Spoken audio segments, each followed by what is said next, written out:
What is going on, you guys? Alex Chasen back here with a brand new video, and the Dallas Mavericks stay alive, forcing a Game 5 with their 122-84 blowout win over the Boston Celtics. Usually, I'll run through the box score just to give a little bit of analysis to it for my overall opinion on the game. I don't even want to look at it. There's nothing to look at in that box score. Yeah, you can say Luka Doncic had 29 or whatever, Kyrie had 20-something as well. There's nothing to look at there. If I look at it later in this video, it's because I want to see some rebounding differentials, some differentials on that standpoint. But when it comes to individual play, I don't care. I don't care today. I don't care. The Boston Celtics' energy, focus, intensity, effort sucked. It was non-existent. I don't know if they thought the Mavericks were going to come out and just die, curl into a ball and just die, let them win on their home court. I don't know what the Celtics thought. I don't know if they were at the club the night before, getting drunk, partying. I don't know what they were doing the night before. I don't even want to know. I don't get it. I mean, I do get it, but I don't get it. It's one thing if the Celtics lost by, 10, 15 points, whatever. Even, 5 to 10 points. That'd be, whatever. It'd be reasonable. They're still a Western Conference champion team, the Dallas Mavericks. They're not going to just die. They're not just going to go down without a fight. But no. About halfway through the first quarter, this game was already over. I could tell. But it really solidified going into halftime. They were up by like 25, 30 points. This game was over. Starters come out for the Boston Celtics about halfway to a little bit less in the third quarter. This game was over before it even started. Again, I don't know what the Celtics mindset was coming into this game. They're up 3-0. There's a video of Jason Tatum and Jaylen Brown walking in the tunnel together, coming in pregame, which they never do. I thought that was, nice. They were walking into the tunnel. They were all happy-go-lucky, smiling, kind of moving a little bit with a little bit of a swagger to them. I don't know if they were overconfident, subconsciously or consciously, like, oh, the Mavericks are just going to die. We're going to win this thing, get our championship tonight. I don't know what they thought. But whatever they thought was wrong, because the Dallas Mavericks came out and punched them in the gut, and the Celtics could never recover. It was a disgusting performance for the Boston Celtics. Jason Tatum, Jaylen Brown, Derek White, Drew Holiday, all these guys, Al Horford, who are big energy guys. They are the leaders. They are this team. Nothing. Just dull. Could never find their shots. On the defensive end, they were letting Luka get whatever he wanted. I'm kind of lying. I do want to check something real quick. Luka Doncic was 0 for 8 for 3. That's what I thought. I didn't think he had a 3. I had a glance for a second. He was 0 for 8 from 3, 29 points. Their interior defense, the Boston Celtics, was terrible. They let Luka get wherever he wanted, Kyrie too, in the paint. The lob threat that has not really been a threat this entire series, it was there last night for Daniel Gafford. It was there last night for Derek Lively. Everything that made the Mavericks succeed, the entire Western Conference, came to fruition last night. So yes, I'm putting a lot of blame on the Boston Celtics for no effort, thinking the Mavericks maybe consciously or subconsciously were just going to roll over and die and they're going to get their championship. That's on the Celtics. Or maybe they had a one-off bad game. Whatever it was, that's on the Boston Celtics. But I do have to give my props to the Dallas Mavericks because they came and played. I'm not going to give their win to the credit of the Boston Celtics' lack of energy and lack of focus. Their win was also because of them. They came to play. They attacked the paint. They attacked their lob threats. Everything that worked everywhere else in these playoffs in the Western Conference, it worked last night because they attacked the areas and the Boston Celtics had no answer for it. Porzingis was listed as available, didn't play a second. That means he's probably really hurt. Or also because the Celtics were getting obliterated, it's like, why put someone who's hurt into the game? But it was shown last night. It wasn't really a huge... They played a little better in the paint in Game 3. Obviously, they lost. In Game 4, no Kristaps, and you're relying on Al Horford, Xavier Tillman to be your... Or even Jason Tatum was at center a good amount of this game. Those guys to defend the lob threat, those guys to be your interior defense against Lively and Gafford, it's not going to work, and it didn't work last night.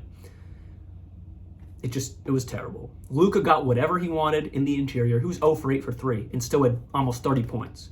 Kyrie Irving could get wherever he wanted. Derek Jones Jr. had a crazy up and under Michael Jordan layup. They dominated the paint. And then on the offensive rebounded side of things, the Boston Celtics had, I think, 3 or 4 second chance opportunities. The Dallas Mavericks had 13 second chance opportunities. Their offensive rebounding, which was mostly supported by Derek Lively, was awesome last night. Second chance opportunities, it only made this game get farther apart. It was a terrible night. The turnovers were disgusting by Boston. Just the stupid passes by Boston. There was a huge lack of focus. I don't have an answer because I'm not in that locker room. But what I can say is the Dallas Mavericks, everything that worked, from the lob threats to their, second chance opportunities, the rebounding area, to creating smart plays, passing it to the next man, or just finding an open guy, everything that worked against the Clippers, against the Thunder, against the Timberwolves, worked last night. And if I'm the Boston Celtics, I wouldn't be overly concerned. You have 3 more opportunities not to mess this thing up here and create history for the Dallas Mavericks. You have 3 more opportunities. But what I will say is, the Mavericks, especially if Kristaps Porzingis is a non-factor the rest of this series, the Mavericks figured something out. They figured something out. I don't think it's going to win them the series per se. We'll talk a different story if this gets to a Game 7, but they figured something out. Your interior defense for Boston is non-existent with Kristaps Porzingis off the court. Because again, they did lose Game 3, the Mavericks, but they had a much stronger interior presence than they did when KP was on that court. And then last night you get obliterated, and their interior presence that was so strong this entire playoff run, it was there last night. I'd be a little bit worried about that for the Boston Celtics. Also, the defensive energy. Again, the Celtics fumbled this themselves, but I have to, again, give credit to the Mavericks because they played a great game. Their defense was impeccable. They allowed no one to get into that interior. And if they did, Lively and Gafford were there putting bodies on Jason Tatum, bodies on Jaylen Brown, whoever it was trying to get into the paint. There were multiple bodies making it almost impossible. Jason Tatum and Jaylen Brown countless times got to the rim, and there's maybe 1 or 2 times I can remember where they succeeded in getting a basket. Most of the times they had to pass it out, kick it out, with a terrible pass that either went out of bounds, stolen, or just put Derek White in the corner in another bad situation where he was covered by a guy or 2. Amazing defense by the Dallas Mavericks. I've said it before and I'll say it again. All regular season long, the Mavericks were a middle-of-the-road defense, not great, not bad. Coming into the playoffs, they have turned into a top 5 defense. It was not there most of this series, but last night it was there and we saw what happened. On top of that, all the problems Luka Doncic had in Game 3, complaining to the refs, complaining about getting no calls, complaining about whatever. He really complained about if someone's shoe was untied. He complained about whatever he could in Game 3.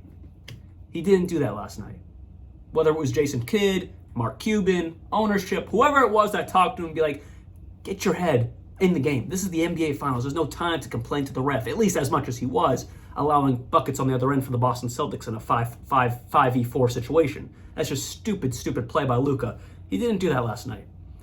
He picked his head up, didn't complain, at least nearly as much. I actually didn't really see him complain at all. In memory, I don't really think he did. If he did, maybe he just went, when someone was shooting free throws, maybe he just went up to the ref and was like, hey, let's work on this call here. Whatever it was. He wasn't complaining going up and down the court like he was in Game 3. It was stupid, and that's honestly what cost them a lot of that game in the back end.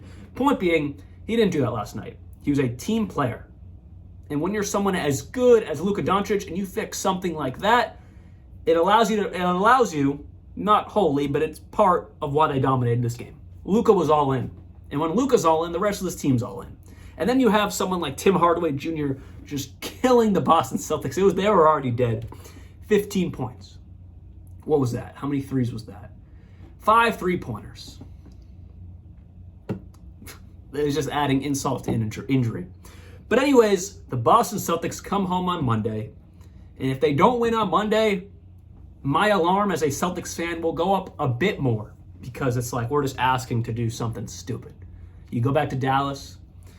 There is no way you can allow the Dallas Mavericks to get Game 5 on your home court. There's just no way you can do that. Is it possible? Sure. We saw what happened last night. But as a Celtics fan, I'm talking to you, Boston Celtics. Don't let that happen. Because the things only will get worse. Anyways, hopefully you guys did enjoy this video. And what do you think? Let me know down in the comments below. Is Dallas going to win Game 5? Force a Game 6, and then it's anyone's game? Or do the Boston Celtics close this out and finally get Banner 18? That's what I'm praying for. See you guys very soon, and like always, peace out.